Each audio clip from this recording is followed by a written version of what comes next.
నమస్తే. ఆంధ్రప్రదేశ్ రాజకీయాల్లో చాలా కీలకమైనటువంటి మార్పులు, మలుపులు చోటు చేసుకుంటున్నాయి. ముఖ్యంగా నరసాపురం పార్లమెంటు స్థానానికి సంబంధించి రఘురామకృష్ణంరాజు ఆయన పేరు తెలియనటువంటి వారైతే ఎవరు ఉండరు.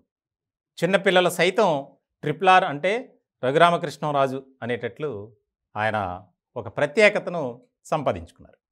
ఇలాంటి సందర్భంలో ఆయన వైఎస్ఆర్సీపీలోనే ఉంటూ ఆ పార్టీలో ఉన్న కీలకమైనటువంటి నేతలు, ముఖ్యంగా పార్టీ అధినేత ముఖ్యమంత్రి జగన్మోహన్ రెడ్డి గారి మీద తీవ్రమైనటువంటి విమర్శలు, ఆరోపణలు చేశారు. మనం చూస్తూనే ఉన్నాం. ఆయన 2019 ఎన్నికల్లో వైఎస్ఆర్సీపీ నుంచి నరసాపురం పార్లమెంటు అభ్యర్థిగా విజయం సాధించారు టీడీపీ అభ్యర్థిపై. ఇలాంటి సందర్భంలో అప్పటి నుంచే ఆయన మొదలుపెట్టారు. జగన్ మీద, అలాగే జగన్ సర్కార్పై చాలా కీలకమైనటువంటి వ్యాఖ్యలు చేశారు. వ్యాఖ్యలు చేయటమే కాదు, ప్రధానికి లేఖలు రాయటం, కోర్టులో పిటిషన్లు వేయటం, జగన్మోహన్ రెడ్డి గారి అక్రమాస్తుల కేసుకు సంబంధించి కూడా ఒక పోరాటాన్నే చేశారు. ఉద్యమాన్ని కొనసాగిస్తూ ఉన్నారు. ఇలాంటి సందర్భంలో ఒక నాటకీయ పరిణామం ఒకటి చోటు చేసుకుంది.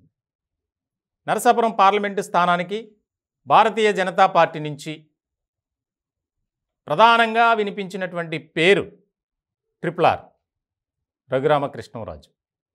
ఆయన స్వయంగా కూడా చాలా సందర్భాల్లో నరసాపురం నుంచి అత్యధిక మెజార్టీతో, ఓట్ల మెజార్టీతో గెలుస్తాను అని చెప్పి మాట్లాడినటువంటి సందర్భం. ఇలాంటి తరుణంలో ఇప్పుడు రాజకీయ వర్గాల్లో ఒక ఆసక్తికరమైనటువంటి చర్చ జరుగుతుంది. ఏంటి ఇంత ప్రచారం చేసుకున్నారు, ఇంత కీలకమైనటువంటి మాటలు మాట్లాడారు, ముఖ్యంగా అనేక రకాలుగా సొంత పార్టీలో ఉన్నటువంటి నాయకత్వంపైనే ఆయన విరుచుకుపడ్డారు, అభ్యంతరకరమైనటువంటి వ్యాఖ్యలు చేశారు, వివాదాస్పదమైనటువంటి మాటలు మాట్లాడారు.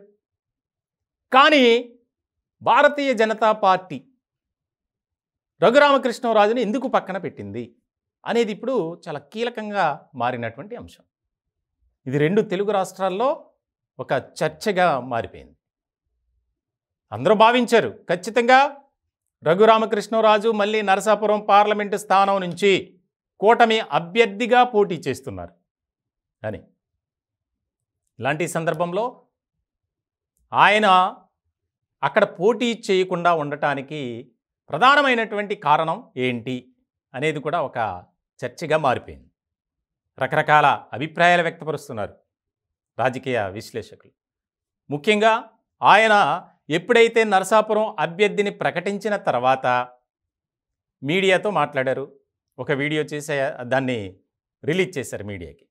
ఇలాంటి సందర్భంలో ఆయన ముఖ్యమైనటువంటి అంశంగా నాకు టికెట్ రాకుండా అడ్డుకున్నది జగన్మోహన్ రెడ్డి అని డైరెక్ట్గా చెప్పారు. సో ఇలాంటి సందర్భంలో చాలా కీలకమైనటువంటి ఆసక్తికరమైనటువంటి చర్చ జరుగుతుంది. జగన్మోహన్ రెడ్డి గారు ఆయన మాస్టర్ ప్లాన్తో ఒక రకమైనటువంటి స్కెచ్ వేశారు. దానికి సంబంధించి అది వర్కౌట్ అయింది.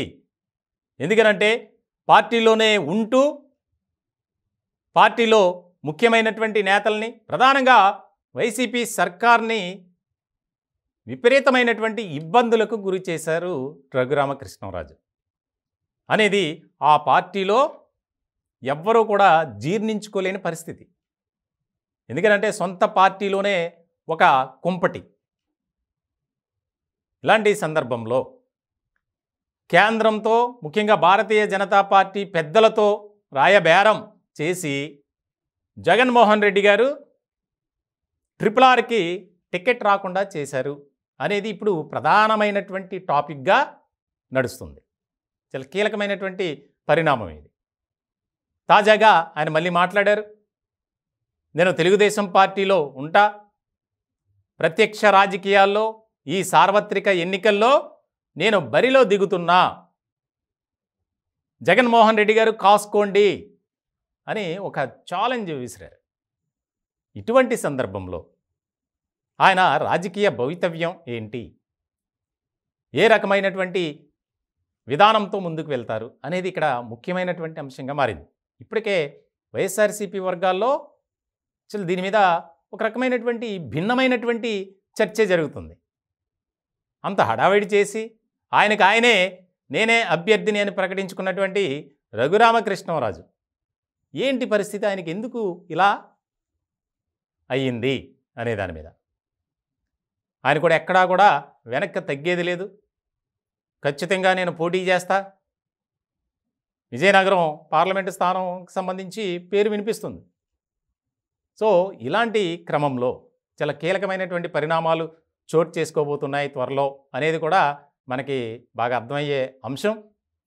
ముఖ్యంగా వైఎస్ఆర్సీపీలో అయితే మా పార్టీని, మా పార్టీ అధినేతను, ప్రభుత్వాన్ని ఇష్టం వచ్చినట్లు మాట్లాడి రకరకాల కేసులతో, రకరకాల పిటిషన్లతో ఎన్నో పిటిషన్లు వేశారు ఆయన. పిల్స్ అయితే పబ్లిక్ ఇంట్రెస్ట్ లిటిగేషన్ పిటిషన్స్ అంటారు వాటిని, ప్రజా ప్రయోజన వ్యాజ్యం సర్కార్పై, అలాగే జగన్ గారి వ్యక్తిగత కేసులకు సంబంధించి కూడా మనం చూసాం చాలా సందర్భాలు. ఇటువంటి నేపథ్యంలో వైసీపీలో ఒక ఆసక్తికరమైనటువంటి చర్చగా మారింది. అలా ఉంటుంది మనతోటి. ముఖ్యంగా ఈ అంశంలో ఆయన స్వయంగా చెప్పారు, సోము వీర్రాజు ద్వారా జగన్మోహన్ రెడ్డి కేంద్రానికి, భారతీయ జనతా పార్టీలో ఉన్నటువంటి పెద్దలతో మాట్లాడించి నాకు టికెట్ రాకుండా అడ్డుకున్నారు అనేది ఆయన డైరెక్ట్గా మాట్లాడారు.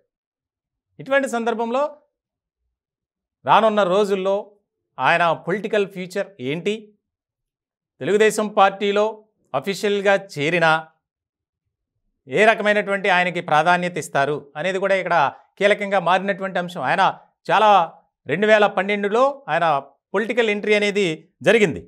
2012 నుంచి 2014 వరకు వైఎస్ఆర్సీపీలో ఉన్నారు. అలాగే 2014 నుంచి 18 వరకు బీజేపీలో ఉన్నారు. అలాగే 2018, 19 టీడీపీలో ఉన్నారు. మళ్ళీ టీడీపీ నుంచి వైఎస్ఆర్సీపీలోకి చేరారు. చేరిన తర్వాత 2019లో నరసాపురం పార్లమెంటు స్థానానికి సంబంధించి తెలుగుదేశం పార్టీ అభ్యర్థిపై. ఇటువంటి సందర్భంలో రఘురామకృష్ణరాజు ఏ విధంగా వెళ్తారు? ఎలాగూ భారతీయ జనతా పార్టీ హ్యాండ్ ఇచ్చింది, మరి తెలుగుదేశం పార్టీ ఆదరిస్తుందా? అక్కడ హ్యాండ్ ఇచ్చారు, ఇక్కడ ఆదరిస్తారా? ఈ చర్చ రాజకీయ వర్గాల్లో బాగా జరుగుతుంది.